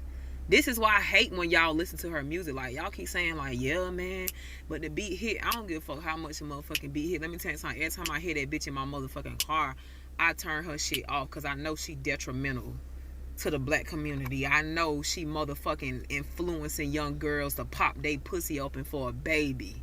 I know that's what that bitch doing. And in the same breath, she's influencing these young girls to be ratchet, nasty, and trifling. And then she's telling y'all that y'all got carpet hair. So not only is she's influencing y'all to do that, but she's also insulting y'all at the same time. I hate that bitch. I promise you. I hate the fact that social media make everybody famous. I hate this. That's why every time I see one of my sisters going in on that bitch, I repost, share, like, comment as much as I motherfucking can. As much as I can. If y'all women up here got younger girls, okay, and within their teenage years, please talk to your girls. Please talk to your teenagers about this bitch. Make sure you tell them that this is not the way to go, because that's her fan base. Because everybody that I talk to don't really like her. So I be trying to figure out who is her fan base. Children. It's these younger girls. It's these younger girls with fam. She is going to tear y'all daughter's self-esteem down. Keep fucking letting your daughter listen to this. I'm finna say some crazy shit. Keep letting your daughter listen to this bitch and see what happens. She gonna tear your daughter's self-esteem down piece by piece. Sexy Red is making a mockery out of black girls' hair and saying it looks like carpet and saying that it's unattractive, along with turning your daughter into whores. I hate this bitch with everything in me. Listen, I don't disagree with a lot I don't disagree with a lot of what she is saying. Okay, I myself am not a fan of Sexy Red at all. Like I told y'all, if you are familiar, it's only one song that I like, and that's really just the hook, and that's Get It Sexy. Anything else, I don't really rush to listen to that she got going on. Most of the time, I just scroll over it. I try not to have her in my, in my energy like that, for real. I think a lot of what she's saying is true. But I also feel like Sexy Red is not the first, and she won't be the last. I feel like it's been happening since I was a kid. You know what I'm saying? And not just with women, but with men too. Of course, we had the Trinas, we had the Kayas and stuff like that, talking about all that stuff. We also had, what was that man? Was it Sir Mix-a-Lot? Oh my God, Becky, look at her butt, where they literally had a butt in the video, like a sculpted butt and all of that. You had Uncle Luke. You just had 69 boys, like... You just had a lot going on. I mean, hell, girl, you just had a whole lot of going on back in the day, and it has never changed, okay? It just changes the face. The face may change, but the situation still be the same, ultimately. Yeah, and then when you get into Sexy Red's political views and stuff like that, I mean, I thought she was trolling, but I think that she may very well be like a MAGA, she may very well support Trump and stuff like that, to each his own. I'm also going to get a chance to check out that debate because I didn't watch it last night, but girl, I am going to go watch that debate later today. But, yeah, so, I mean, I will say this. I mean, she got a right to support whoever the hell she want to support, for real. That's on her. But I don't disagree with a lot of what this lady said. I don't really like Sexy Red like that, but I also don't try to listen to her or she got going on or support a whole lot, I think there's going to come a time where she's going to wear herself out. I think it's going to come a time where she's going to possibly end up being the baby. Remember how the baby was on top and everybody was enjoying the baby, woo, woo, woo, woo, woo, and then he ended up doing that festival saying some shit he couldn't come back from. I think she may end up doing that. Just like Krishan. I love that this girl said something about, I hate that social media makes everybody famous. Me too. And a lot of people get famous off of rage bait. Like, girl, I'm tired. Some people just be saying stupid shit in the on videos and stuff to get a reaction, and that ain't even how they live their real life. Like, it's cringeworthy. I hate it. But they'll keep up the antics because they got to keep up the coin and continue a certain lifestyle or whatever. But getting back to Krishan, like, just like Krishan has been a fool, they have put Krishan up here. I'll never forget Krishan going on to Instagram live and having 115,000 people in one fucking live. The younger generation are the ones that supports this bullshit. They are. So I feel like I feel like y'all could be in a world of trouble as y'all get older. It's gonna be interesting to see what the world looks like. But then at the same time, I don't know how my parents saw it. For real. Hell, they probably was thinking the same thing about us. And I feel like we didn't turn out that damn bad. Hell, you know what I'm saying? But I don't know. Okay. But Krishan, getting back to Krishan, once again, Krishan has shown her it's all over social media, and people have definitely upheld her, supported her, did all of this stuff. Went up for her and everything. And then at some point, she finally met her downfall. I feel when Blueface got locked up, she tried to sit up there and barter and negotiate her coinage and stuff with Lemuel, and he was like, I'm done. Once he pulled the plug on the advertising with the neighborhood talk, child, we ain't been seeing barely anything of her, for real. Then she ended up getting arrested. Baby got snatched up. If her baby is in CPS, which is what people are alleging, if that is true, then once she get out, she's going to have to fight to get the baby back, if she even going to try to get his ass back. Because not having him allow her to continue to keep up her damn antics. Like, girl, it's just in shambles, okay? But the people is the ones, the kids, the young ones is out here, in my opinion, supporting the foolishness. Okay, and that ain't all young ones, but it's a great amount of them, okay? Because of look at how many people over there tuning into the Zeus's. All right, watching the fights on a consistent basis, going over there to Now That's What's Up TV. Okay, or whatever the damn app is called. That's why they go and get their stuff. But then on the slick, this is how I'm feeling, right? I feel like they're content like that comes in a different form than ours does. But I don't know what the future really looked like for them. And hear me out. Okay? Because we had Bad Girls Club. We lived during the era where we could see that shit on TV. Okay? People that got so sensitive now, you can't. Advertisers is like, we're not going to support that. You can't see that shit on TV. So they had to go create apps for the people that want to see the brawling and the punching and the throwing and the kicking and scratching and that's out. Okay? So they created that. You can't see that on TV. We lived through the area where bitch you get wop baba loo bop or wop bam boom on Jerry Springer. Okay? And I was running off the bus to go see that shit. You know what I'm saying? We lived through that time. All right, now Ricki Lake tried to save us when the people start wop baba loop bop, and she would turn the camera to the audience. I think Ricki at some point just let the shit fly. Like, goddamn it, they're gonna keep throwing hands. Just do what you're gonna do. I feel like Ricki Lake led the charge on that, and she used to come on in the mornings. All right, and then it ended up being Jerry Springer that was really like, fuck it, let it play. So we consumed ours too. On damn near a daily basis. They just get theirs in a different form, in my opinion. So I don't know. I just know ultimately, girl, I don't fuck with Sexy Red like that. That ain't my girl. She's not mine. I don't look to her for a damn thing. Okay, and the only reason why I like Get It Sexy was because TikTok. Every time I'm scrolling, I can't help but somebody popping up saying some okay, I can't help but scrolling and seeing it, all right? But yeah, that's what I said, Faith Flo. I said that first. We got into the Bad Girls Club of it all. The Ricki Lake, the Jerry Springer, a piece of Maury. You know? So, I mean, I don't know if they're going to be good when they get older. Outgrow that stuff as we did. Or what the hell going to happen? But I understand what she's saying. I just feel like we kind of consume similar things in different ways at different times, you know? But yeah, they may get it more frequently than we get it because we didn't have social media, right? So they have the TikTok where they can see it. They got Instagram where they can see it, Facebook where they can see it, Twitter where they can see it. They get it in so many other places that they're consuming it way more than what we are. Because we probably would consume it maybe like once or twice a day. They're consuming it way more than that constantly and participating in it. So, I mean, you know, I don't know. We'll have to see how that's going to play out, y'all. You feel what I'm saying? So, good luck. I mean, Jenny Jones was up in there too, just a piece. Because, girl, Jenny Jones, girl, we'll never forget. Jenny Jones fucked around and had a murder on her hands. Remember when that man had came out and it was like, you had to reveal your secret, crush or something like that? And the man came on there and one of his good friends, or friends by way of another person, that man came on there and said that he was in love with him or something like that. And then like a week or so later, he clapped that man at his house. Yeah. I guess he felt like that man brought him on the show to embarrass him, honey. But he clapped him. I thought he had got out of prison, though. But he clapped him like, girl, it used to be a mess. I mean, yeah, Jenny Jones used to be with the action.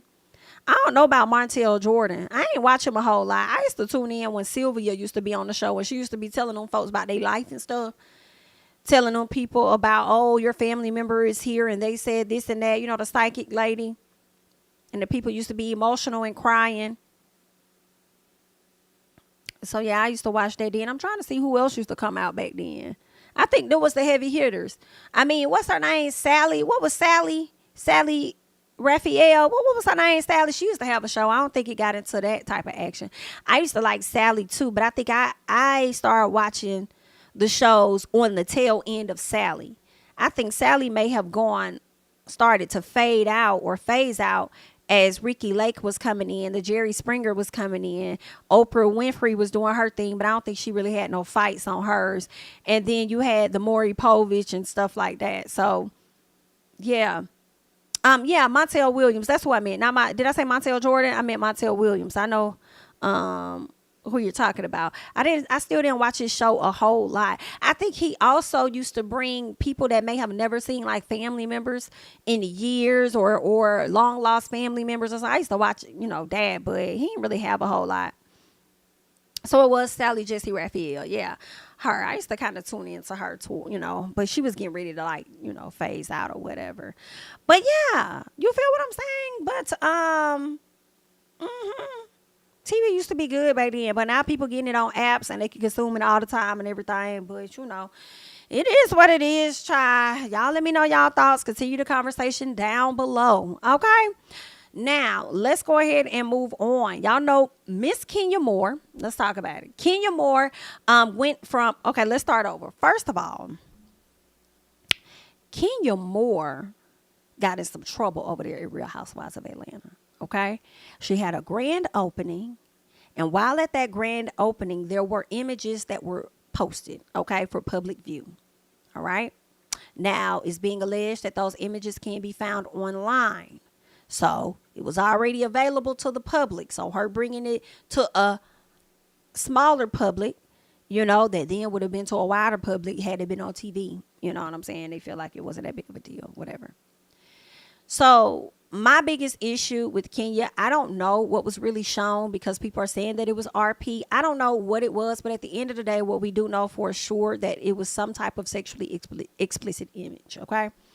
My biggest issue is the fact that it was done at her event while the cameras were there. It's like, make your event about you. If you feel like you're already having issues with people coming into your salon, spending money, people are putting out negative reviews and doing things like that, in my personal opinion, I do feel like Kenya misjudged this. I don't think she really looked at it right. I'm all here for the get back. I feel like whatever Kenya was doing was definitely a response to what was done to her, in my opinion. But I don't think you thought this one all the way through. Because I just feel like that event should have been about you. If you're already struggling to get people in the doors, I don't think that you should have used this opportunity for that. Because a lot of people were going to find this to be distasteful, and then there were going to be some that's going to support you regardless. It doesn't matter, right? But I just think it was a misstep. You didn't read that accordingly. And I understand why you may felt comfortable in doing it, even if it wasn't RP and it just was, you know, whatever. It was just a sexual image, like whatever it was, even if it was just a smile with the face and a little, you know, clip art of a dick next to it or whatever. I think that whatever the image was, I feel like you felt comfortable because I feel like Bravo has allowed such of a space for a very long time. They have allowed a space for people to come on and do this type of things, act erratic or do whatever, right? But now they're seeing that what the people have to say is very important because it really drives how advertisers and people move. Considering the fact that they are dealing with these lawsuits, now things have shifted. If we weren't in that time where they had these lawsuits and people weren't so vocal about certain stuff, well, I can't even say that because Gizelle can do stuff over there. Other people can do stuff on other shows where folks are vocal about, and they'll just keep it pushing. But I feel like if they didn't have some of these lawsuits, they probably would have just let it ride. Either that or, girl, they probably was tired of you. Okay? They probably was just like, we done. I don't know. It's been so many different stories that's been happening online. And before I actually get into what her post is, I wanted to check out something else. Let me see. Because ET was reporting a different story. And let me see. ET was trying to say something different, and I'm hoping that we'll get that, because I think they were trying to say that she didn't necessarily, let me see.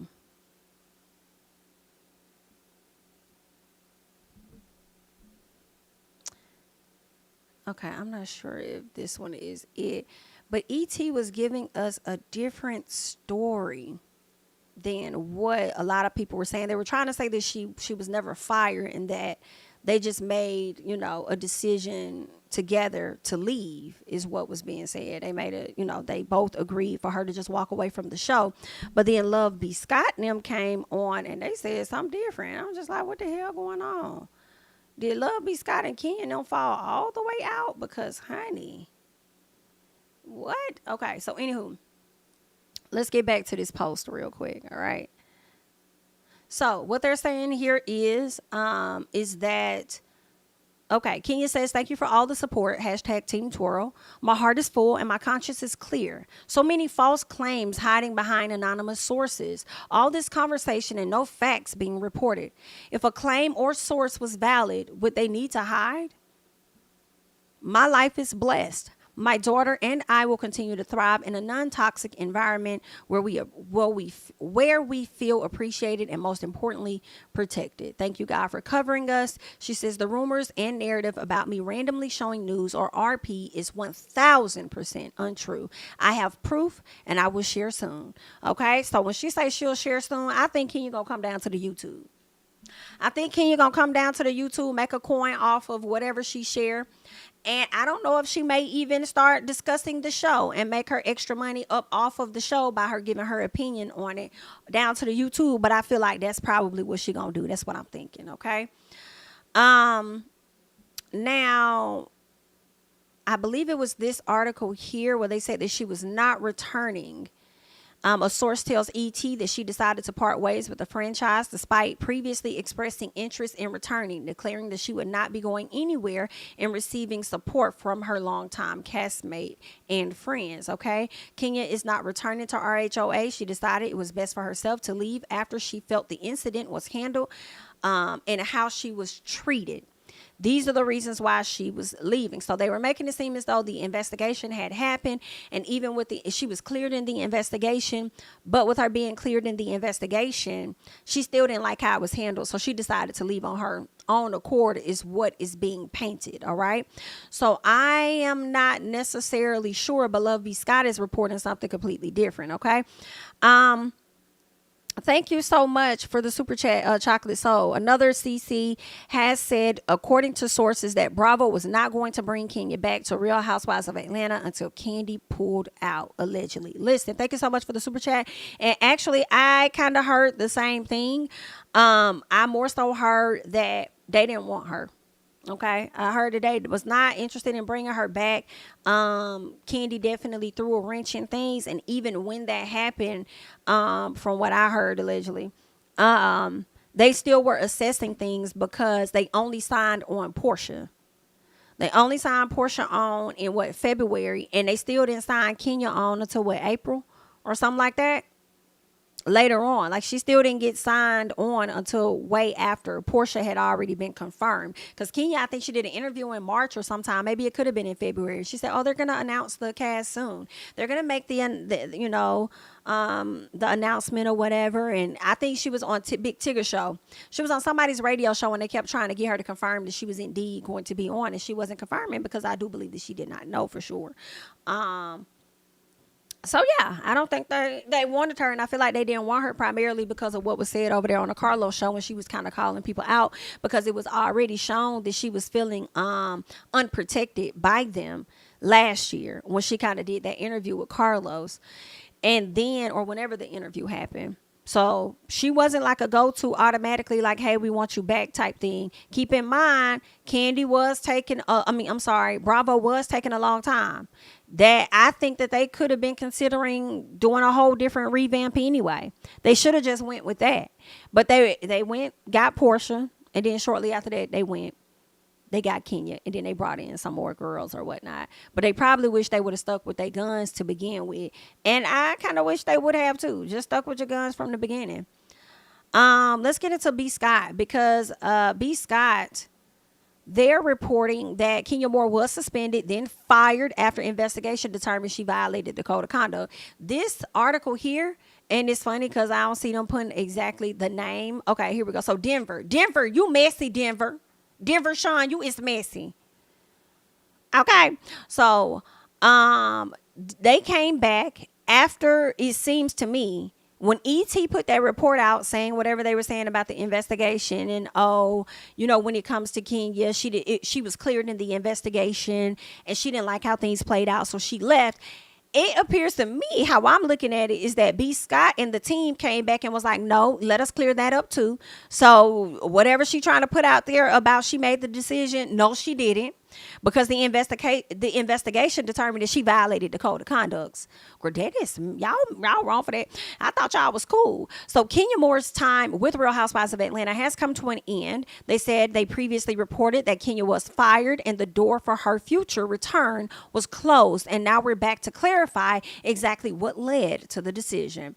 They said, well, start with the gun threat allegations. Sources close to the situation tells us that Kenya did raise claims of an alleged gun threat made by Brittany Edie before her hair spa event, but production investigated and they could not substantiate the claims. I appreciate them wording this by saying they couldn't substantiate the claims. It doesn't mean it did not happen. They just don't have enough proof to say that it happened. Right? So I still feel like the possibility is still there that it could have been said. Okay. They said there was no indication of Kenya refusing to film or taking some time off. In fact, their sources say she continued to plan her hair spa event with no added precautions and additional concerns for her safety. Okay, so even if that was said, she seemed to not see it as a threat or be bothered by it because she continued to move forward. Okay, and this was her get back plan. Thank you, Brittany, for the super chat. Bravo hasn't seen it for her since she eloped. Thank you for the super chat, and you probably 1,000% right with that. 1,000% right with that. Okay, and that probably really shook them up when she said what she said over there on that podcast. Let's keep going. They said that part of the planning included blowing up certain compromising photos of Miss Brittany. They said it was clear Kenya went through great lengths to antagonize her. Another source says those photos aren't easily accessible on the internet. Otherwise, they'd be circulating right now. I think that's true. I do think they probably would be circulating. Okay. They said she not only got those photos from somewhere, but also got posters made. That's not something you would do to someone who allegedly threatened you with the item. Okay. I can't say that I don't know about that's not something you would do. You don't know what they would necessarily do. I can't fully agree with that. Now, I'm with you if she continued to plan her event and not feel threatened at all or of some sort or whatever. I'm with you on that part. But, I mean, if you made a threat or what, that don't mean that a person not finna try and expose you. That don't make sense. So whoever gave this source is given a piece of bias. But let's keep going. The sources continues and says everyone, especially production, was shocked that Kenya would do this in front of a room full of people. And can y'all add at her event? Okay. That was the thing for me. Do that at other folks. Go to her event and do that like you did with Marlo when you Kenya Moore hair care. Go to her event and do that. They said it's no secret that Bravo, NBC Universal has been under fire in recent months, facing allegations of allowing misconduct. After Kenya's stunt, she's suspended from further filming while production determined whether or not her actions were in violation of the contract. Okay, now let's stop right here. It's no secret that Bravo, NBC Universal has been under fire in recent months, facing allegations of allowing misconduct. Let me tell y'all something. Since y'all are so pressed about being under fire regarding misconduct, y'all better run as much of a clean slate as possible for the next few shows that y'all do. There should be nothing explicit shown, talked about, none of that. I don't want to see nobody hunching and hearing no damn sounds because they may feel exploited. I don't want to hear or see none of that. Since y'all are so up in arms about this, just make sure that when it comes to things like this, y'all make sure it never happens again, or y'all gonna be called hypocritical and the people gonna be on your ass yet again. Okay. They said, as it turns out, they said Kenya's actions violated their code of conduct clause and ultimately decided that she will not be coming back. Bravo never accused Kenya of RP. That was never what the investigation was about. It was about determining if Kenya's actions involving sexually explicit images violated the code of conduct, and they did. She can point fingers all she want, but she has nobody to blame but herself. Baby, this is somebody straight from production. They said, while outside sources say Kenya is considering legal actions, we're told neither production nor the network are concerned because no one decided to show those images but her. Okay, production is now trying to figure out where to go and whether or not Kenya's previously filmed scenes will be included in the season at all. I think they should be.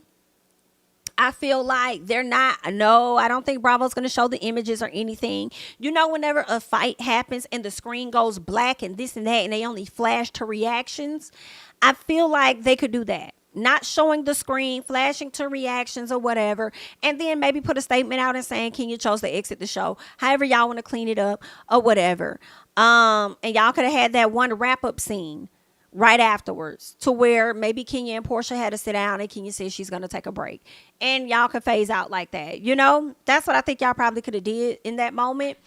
I don't think that, I don't know. I'm not going to say I don't think. I don't know if Brittany would have still had a suit or something that she could hold against y'all. Because it's not like y'all would have showed the images. You would have only showed the reactions to what Miss Kenya was saying. And then the way y'all edit, y'all didn't even have to show the part where she says, I think it was Jeezy said, Snapchat me that pussy. And you did. Y'all could finesse that whole editing scene. Y'all finesse all the other editing scenes, especially the way y'all love to shoot the damn reunion for 12 hours and then chop the fuck out of it to bring us 4-hour reunion. So y'all could have chopped the hell out of that scene. So I feel like there's a way around it and get that lady her coinage for what she has filmed up until this point and then move on. All right. They're saying they're told that Kenya's episodes leading up to the event could still air. They say there's a lot of chatter around whether or not Kenya's been actually fired. And she has, is what they're saying on Love B. Scott.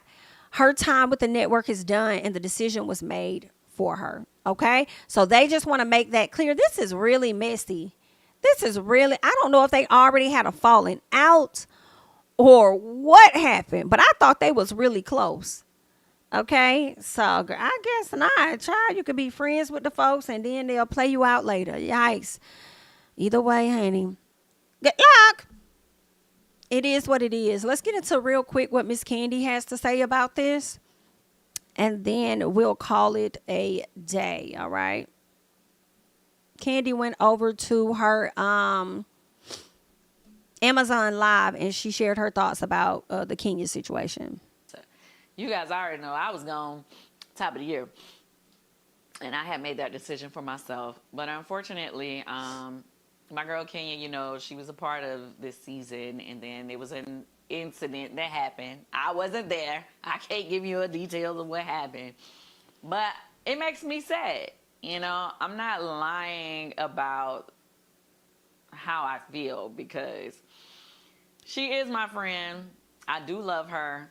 I do not know the other young lady, so, you know, it's not a diss to her. It's just simply, I just feel like Kenya, I know she goes far sometimes, right? And I get it. But I have never known her to make up anything about anybody. And if things are out there about you, when you join on a reality show, unfortunately, people are able to pull up things that you've done and share them. And not to say that it's always a nice thing to do or that it's a cool thing to do, but it happens. Mm-hmm. And I just kind of hate how, because of the situation, you know, she had, you know, they decided to part ways or whatever.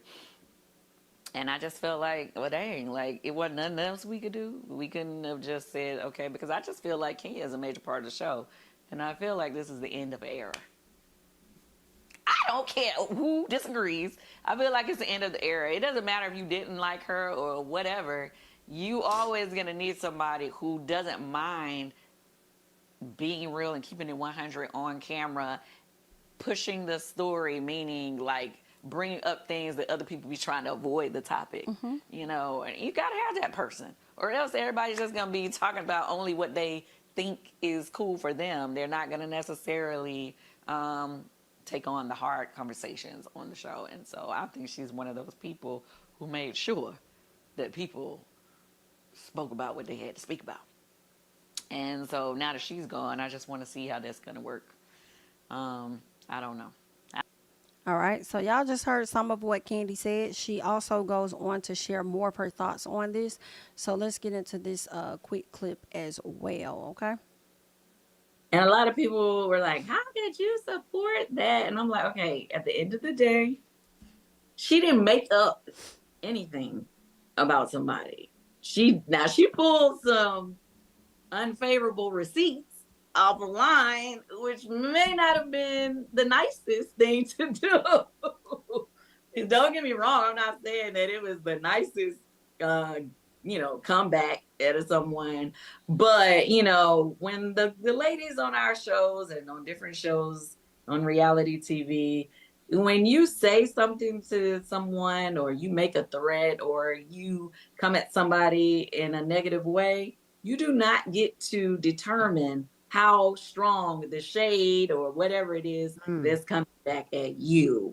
So that is my thing. Like, being on the show for so long now, I've become, so numb to some of this stuff that, like, people are like, that was so low. And I'm like, really? But we've seen Kenya walk into somebody else's event with a whole band before. Like, we've seen her walk into a nice event with butt pads on. All right, y'all. So this is what Miss Kandi is having to say, okay? She said Miss Kenya did not lie. I don't think Kenya lied.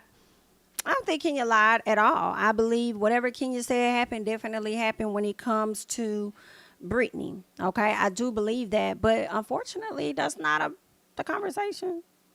It's not really about whether or not she lied about anything. It was really about whether she should have done what it was that she did.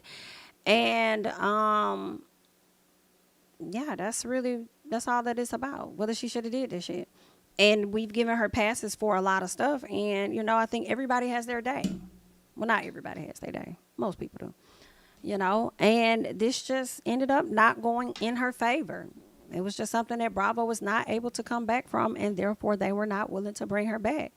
I wonder, and I'm sure Kandi probably feels like, I wish I wouldn't even talk about it, because now when I do these interviews, they're going to keep asking me about it. I'm tired of having to repeat myself and tell y'all, what my thoughts are about this or whatever like that.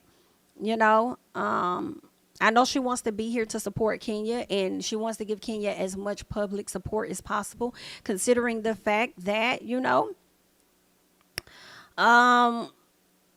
B. Scott and them on her ass.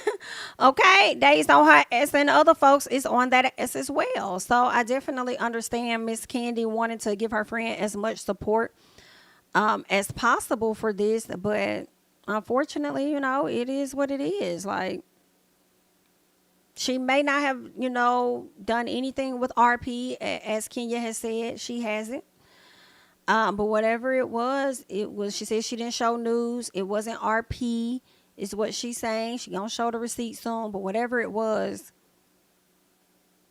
I'm thinking it was explicit, and they couldn't handle it, and it wasn't the right thing to do.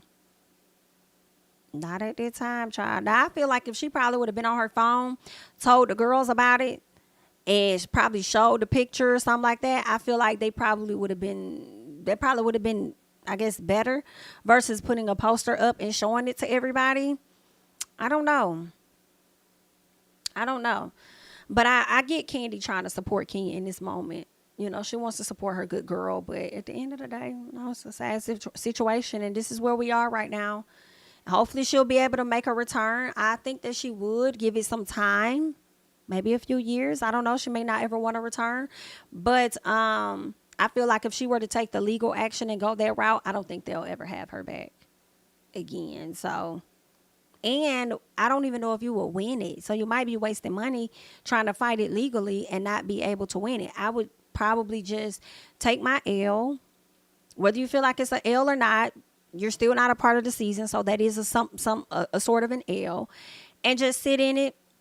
See, it is what it is. I may have made a misstep this time. And hopefully I can return next year and go from there. But y'all let me know what y'all think about the situation. All right. Thank you so much, Janie, for the super chat video. You just sent a super sticker. Okay. Thank you so much for the super sticker. I do appreciate it. Thank you. So yeah, y'all, that's pretty much it. I think that's all that I have for you guys today. Yeah, let me know your thoughts about everything down below and how you feel about this Kenya situation. Do you think that Bravo, was wrong? Should they never have fired her? Okay, or suspended her or whatever. Let me know if you feel like Kenya was wrong in this situation. And also let me know where you stand with Brittany. More importantly, are you going to enter the season on some, I'm not going to hold anything against Brittany and what happened, or I'm not fucking with that girl. Okay, she ain't even want to be here anyway. So let me know y'all thoughts about it and where you stand. Because a lot of people are saying they're not even going to be watching the next season. So I don't know. Let me know. That's all that I have. I am Jami. That's me. Don't forget to like, comment, subscribe, share my videos. Follow me on Instagram and Twitter at JamiThatsMe. And I'll catch you guys in the next one. Bye-bye. My city and cul-de-sac, coming, I swinging like soldier rag, leading my people like quarterback. But I study this shit, I'm an almanac. Had to get up and grind. Knowledge is booming, I'm here to apply. Came with the chip and the dip, it just single the mind. We finna do more than survive. I need my check. Spinning the block for the Gouda, we hitting the jeweler to flood out the net. We don't do beef on computers, I'm straight out the sewer. We come when you rest. Niggas be looking perplexed, so keeping my foot on their neck. No map, I trust my gut for the quest. But drama, I'm fully abreast. I was ready for years and they died of me. All of a sudden they tell me they proud of me. I've been dropping these haters like calories. Cross them out, I came back with some boundaries. Stand for my honor, but you run no corner. Packing the stick with a drum.